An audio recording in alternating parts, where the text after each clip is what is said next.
Assalamualaikum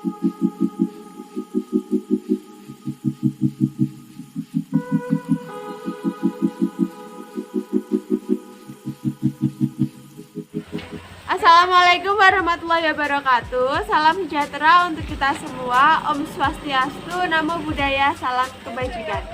Bagaimana kabar kalian? Semoga selalu dalam keadaan sehat walafiat. Pada masa pandemi ini, seperti yang telah kita lihat, yang mana kasus aktif di Indonesia semakin meledak. Maka jangan lupa untuk selalu menerapkan 3M, yaitu mencuci tangan, menjaga jarak, dan memakai masker. Saya tahu rekan-rekan mungkin sudah bosan dengan kata-kata soal pandemi, virus corona, dan COVID-19. Sama saya juga, namun saya tidak akan bosan untuk menyemangati rekan-rekan sekalian. Mungkin ada beberapa pihak yang tidak menghargai kerja keras kita dengan melanggar protokol kesehatan, berkerumun untuk urusan politis atau mementingkan kelompoknya sendiri. Saya bohong kalau bilang tidak sakit hati, karena saya lihat sendiri perjuangan rekan-rekan sekalian. Kita semua mengesampingkan kepentingan pribadi, keluarga, bahkan mempertaruhkan nyawa untuk menangani pandemi. Namun masih ada saja yang sembrono dan tidak memakai nurani. Meski begitu, jangan sampai hal itu memengaruhi kita ya. Jangan sampai kita kendor dalam menangani COVID-19. Di luar sana masih banyak orang-orang yang keselamatannya bergantung pada kita. Mereka masih patuh meski tidak terucapkan. Saya yakin banyak orang yang berterima kasih pada rekan-rekan gugus tugas yang telah bertugas. Pada kesempatan kali ini saya akan membahas tentang pendidikan finansial. Nah, pada kesempatan kali ini saya akan membahas tentang pendidikan finansial. Pendidikan finansial cukup penting diajarkan sejak dini. Misalnya kita mengajari anak-anak untuk menabung dari hasil menyisihkan uang saku mereka. Nah, namun setelah mereka dewasa, mereka harus mengetahui tata cara menabung yang baik dan benar. Salah satu cara menabung yang benar adalah melalui investasi. Kenapa sih harus investasi? Karena jika kita berinvestasi, aset atau uang kita akan terus naik atau bertambah. Berbeda jika kita menabung. Jika kita menabung di bank, memang uang kita terkumpul, namun setiap tahun akan ada inflasi atau pengurangan nilai mata uang yang terjadi.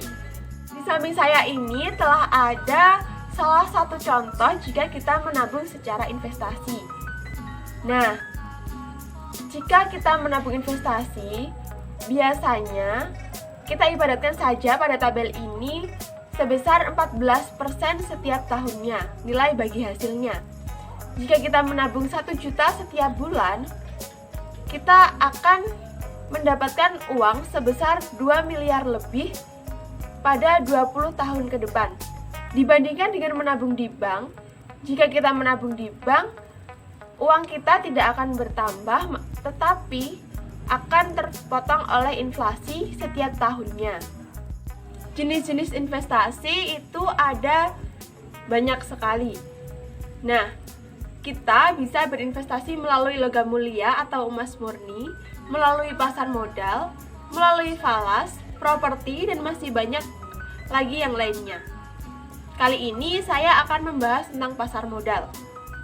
Pasar modal sendiri terbagi ke dalam beberapa jenis, dan saya akan membahas 2 jenis pasar modal yang sedang populer pada saat ini, yakni reksadana dan individual. Jika kita berinvestasi melalui reksadana, kita harus melibatkan orang ketiga untuk mengelola aset atau uang yang akan kita investasikan. Keuntungannya, biaya yang diperlukan relatif lebih rendah, karena kita hanya perlu memberikan upah kepada manajer investasi. Manajer investasi di sini adalah orang yang mengelola uang kita atau orang yang kita percayai, pihak ketiga tadi. Nah, jika kita berinvestasi secara individual, kita memerlukan biaya yang lebih besar karena kita harus membeli instrumen investasi secara mandiri. Salah satu contohnya adalah membeli saham. Biasanya pembelian saham ada minimal pembelian yaitu 100 lembar. Harga per lembarnya ditentukan oleh perusahaan yang akan kita beli sahamnya. Jadi, lebih baik jika akan memulai, kita harus memulai dari reksadana. Karena jika modal terbatas itu lebih menguntungkan kita. Kita bisa memulai tanpa perlu modal yang banyak. Sekarang tidak perlu pusing untuk memikirkan semuanya karena kita bisa melakukan semua itu melalui aplikasi. Aplikasi yang pertama ada Bibit, yang kedua ada Ajaib, dan yang ketiga ada iPod. Aplikasi-aplikasi tersebut bisa memudahkan kita untuk memulai investasi atau mungkin masih tahap belajar. Jadi kita bisa melalui aplikasi-aplikasi tersebut. Sekian pendidikan finansial yang dapat saya sampaikan. Pentingnya pendidikan finansial sendiri seperti kita bisa berinvestasi jangka panjang. Misalnya kita ingin umroh atau ingin pensiun pada usia tertentu, kita bisa melakukannya dengan pendidikan finansial atau dengan berinvestasi di pasar modal. Tadi salah satu yang telah saya jelaskan.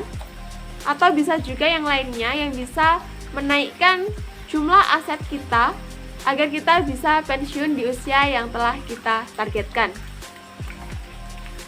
Lalu, pendidikan finansial ini juga wajib diketahui oleh segala macam profesi agar kehidupan mereka menjadi lebih baik lagi ke depannya.